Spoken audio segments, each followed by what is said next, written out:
Everyone, welcome to my YouTube channel. ఈరోజు మనం కాకరకాయ కారం చేయడం ఎలా నేర్చుకుందాం. నేను కాకరకాయ ముక్కలు అనేది ఈ విధంగా కట్ చేసి పెట్టుకున్నాను. స్టవ్ ఆన్ చేసి కళాయి పెట్టి డీప్ ఫ్రైకి సరిపడినంత ఆయిల్ అనేది వేసుకుందాం.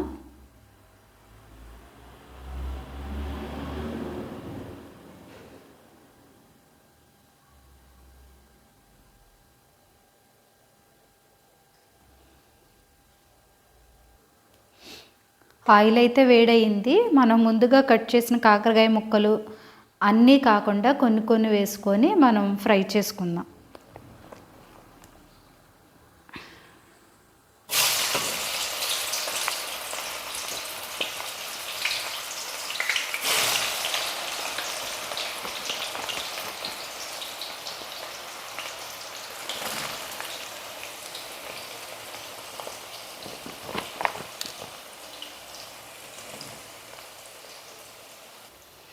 వీటిని మనం మధ్య మధ్యలో కలుపుకుంటూ ఉండాలి.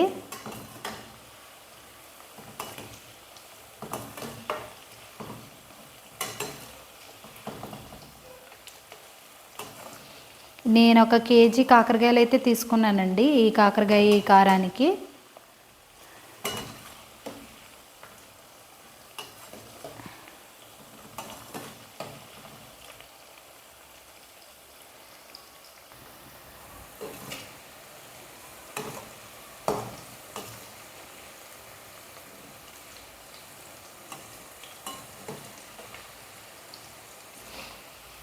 ఇవి ఇంకా ఫ్రై అవ్వాలండి.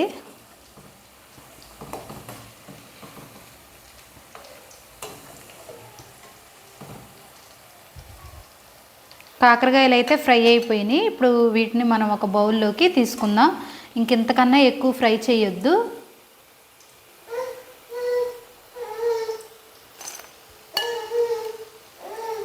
మిగిలిన కాకరకాయ ముక్కలను కూడా మనం ఈ ఆయిల్లోకి వేసుకుందాం.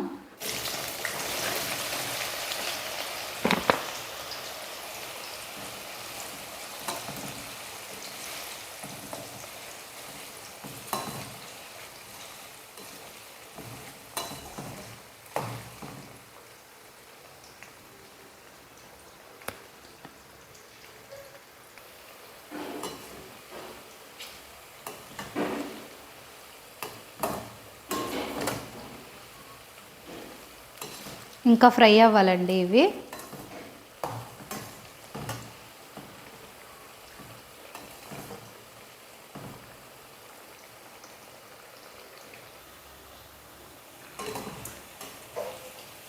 ఇవి కూడా ఫ్రై అయిపోయాయి. సో వీటిని కూడా మనం గిన్నెలోకి తీసుకుందాం.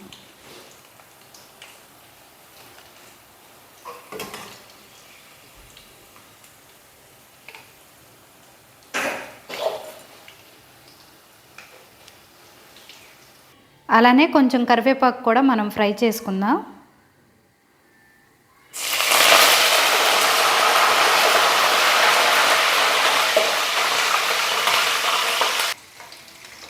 ఈ కరివేపాకును కూడా మనం గిన్నెలోకి వేసుకుందాం.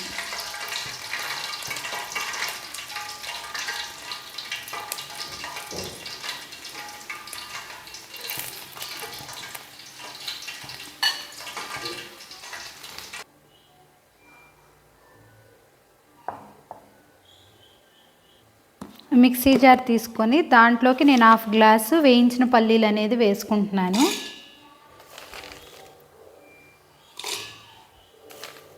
మనం వీటిని మెత్తగా మిక్సీ పట్టుకోవాలి. ఇలా పల్లీలు అనేది ఇలా మిక్సీ పట్టుకోవాలి. ఈ పల్లీల పొడిని దీంట్లోకి వేసుకుందాం.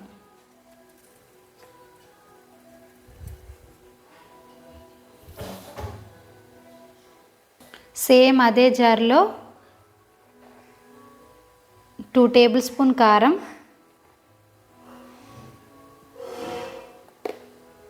అలానే 1 టేబుల్ స్పూన్ జీలకర్ర, వెల్లుల్లిపాయలు, 1 టేబుల్ స్పూన్ ఉప్పు, వీటిని కూడా మనం మిక్సీ పట్టుకుందాం. ఇలా మిక్సీ పట్టుకోవాలి. ఈ మిక్సీ పట్టిన ఈ కారాన్ని కూడా దీంట్లో వేసుకుందాం.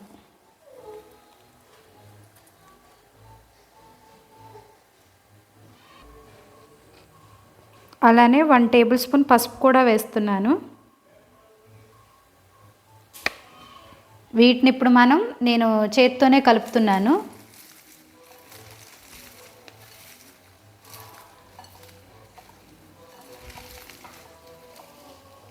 కాకరకాయ కారం అయితే రెడీ అయిపోయిందండి. అన్నీ సరిపోయాయి, కారం అలాగే ఉప్పు కూడా సరిపోయింది. సో నేను ఈ కాకరకాయ కారం అనేది ఒక గ్లాస్ సీసాలోకి తీసుకుంటున్నానండి. మీరు కనుక ఎప్పుడైనా ఇలా చేసుంటే కామెంట్ చేయండి. నేను చేసిన విధానం మీకు నచ్చినట్టయితే లైక్ చేయండి, షేర్ చేయండి, అలాగే సబ్స్క్రైబ్ చేయండి. ఈ కాకరకాయ కారం అనేది 3 మంత్స్ వరకు నిల్వ ఉంటుందండి ఫ్రిడ్జ్లో పెట్టుకుంటే. Thanks for watching.